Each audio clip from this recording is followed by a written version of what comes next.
Okay, so I was thinking for the article that I kind of want to talk about maybe just a little bit of like before the crash, like your rodeo success, like what life was like before like everything changed. So Okay. rodeo wise, like what were some of your big So wins? I've been competing in rodeo since I was 7. I started riding when I was 3 in California. And then we moved to Utah when I was 7, and I told my dad the only way I would move is if he got me a barrel horse, a Palomino barrel horse. And so he's like, okay, like, I'll get you one. So when I moved, I started competing in rodeo when we got here. And I don't know, I mean, I've won over 70 buckles. I've won 7 saddles. And in 2009, that was the year before my accident, and it was probably, I mean, it was a huge year for me. I made high school nationals, which they only take the top 4 in every event to nationals in every state. And then I went back to a finals rodeo in Colorado and came home with the world and finals all-around title. So only one person leaves with that. Oh my gosh. And so that was a good year for me. I mean, I left there with the finals all around, the world all around, and was top 6 in 3 of my events. So Amberley's gonna tell us how the crash happened.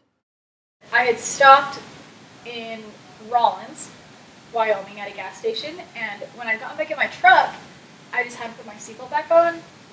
Like, I don't know, you know when you just get in your car and you're just, like, you're changing CDs or you're just grabbing things and you just haven't put it back on. Yeah.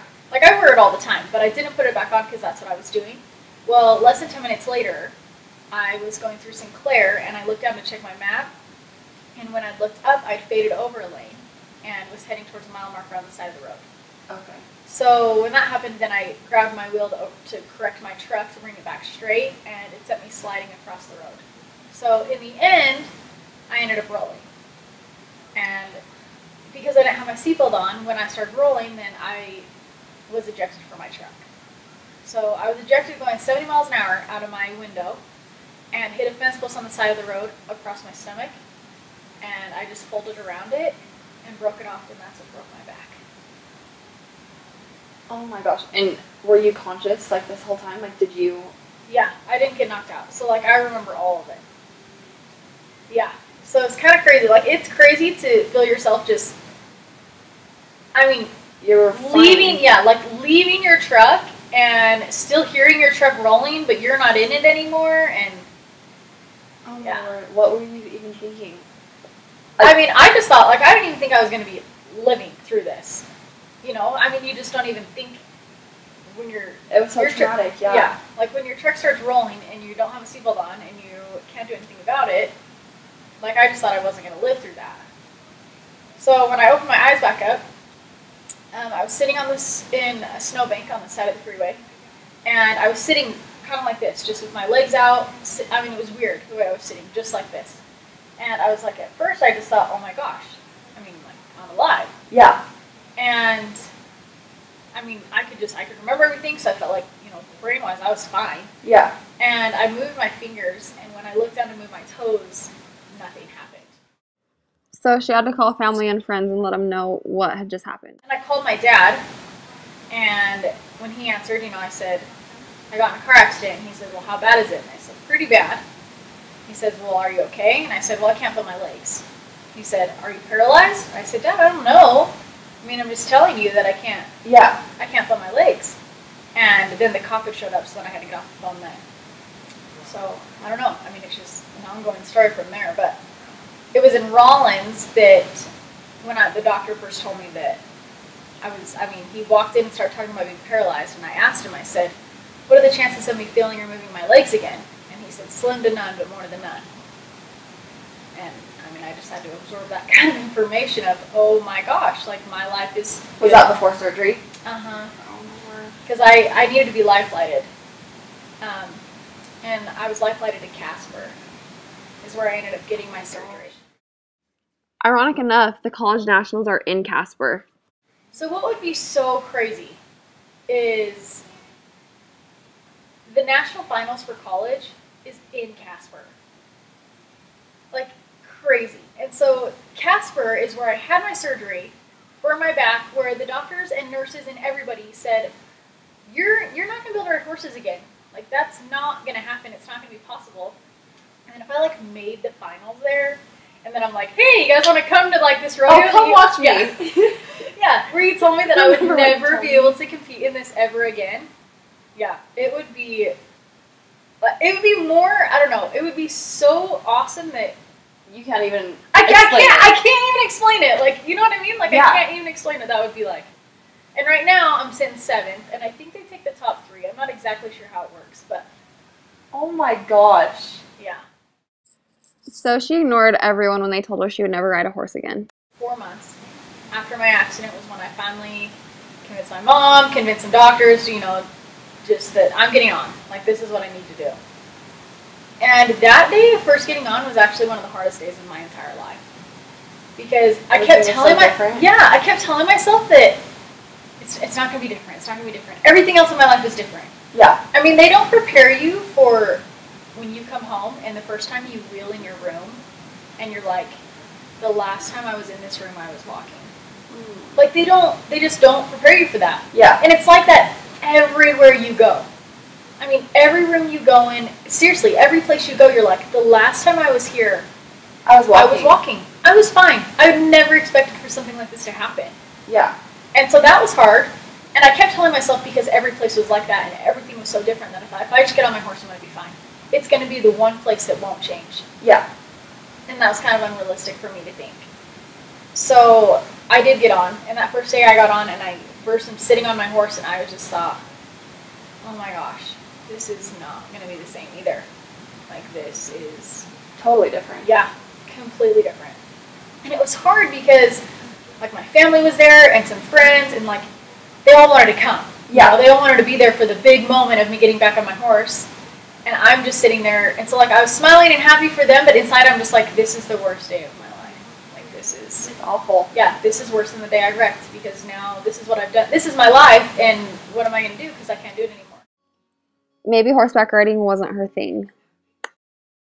I tried everything else. I tried guitar. I tried cooking. I tried to be a great cook and love it. I try to have the passion of cooking.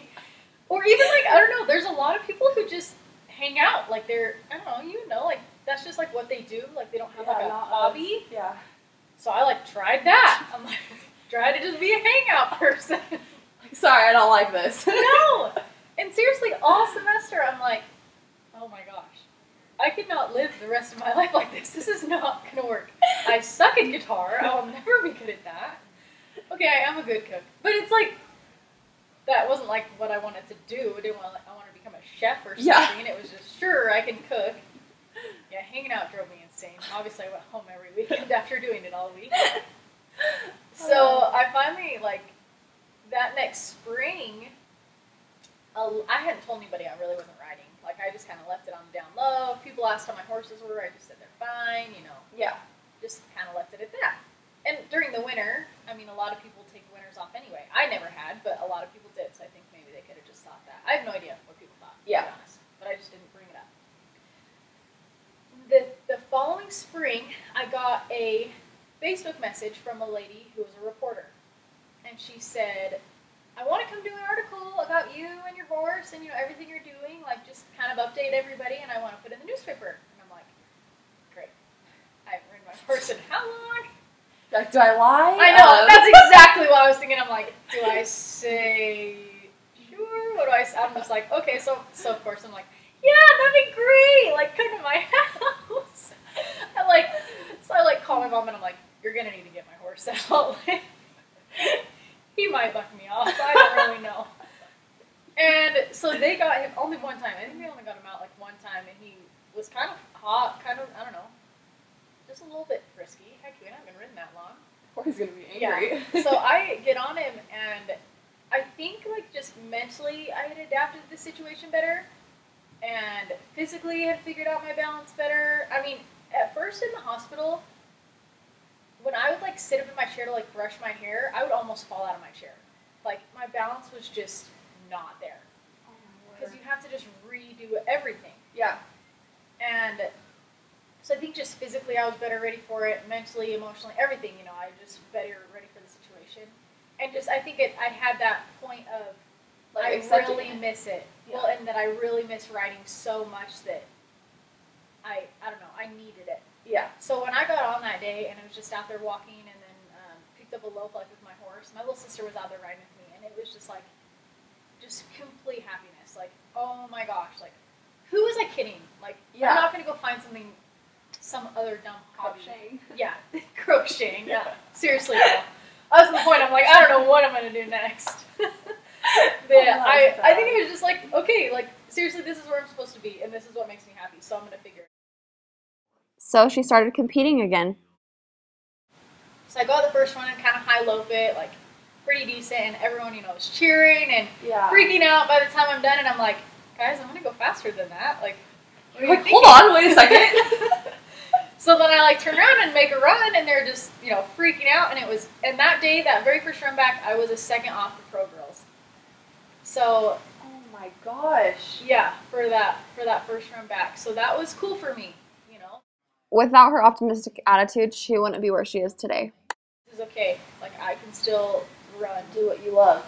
And be good at it. Like, yeah, it's not like you're just not just doing it. Yeah. I mean, like, I made a run the other day, and it outran what I've ever done before. Oh my god. And that was with my legs. So, yeah, that one was a pretty happy weekend. Like, oh, I bet. Yeah, when I came out of that run, every arena is different with times. Like, depending on how big the arena is, how they set up the pattern, it's different. But in this specific arena, the fastest run I'd ever made in there was a 15.7. And I ran a 15.6. So, to come out and run that, it was like, oh my gosh, like, this is not holding you back. Exactly. Amberley does motivational speeches as well. So last year, on Facebook, I'd reached 5,000 friends. That's the most you can have on Facebook. And so some people were like, you need to make a fan page. And I'm like, how retarded is that? You're like, a fan page, really? I'm not going to be a dork. I'm not going to be like, hi, I'm Amberley Snyder, like my fan page. So, but finally one day I was like, at my house, and I thought, okay, I'm going to have to do it. Like, I'm people having want enough. To be your friend and talk. And I can't, I don't know, like, I feel bad. I'm to the point, like, I feel bad saying, sorry, like, I can't accept your friend request, I can't get your messages, that whole thing. So I finally made one, and that was the most nerve-wracking little while, because I'm just like, somebody like my page, somebody like my page.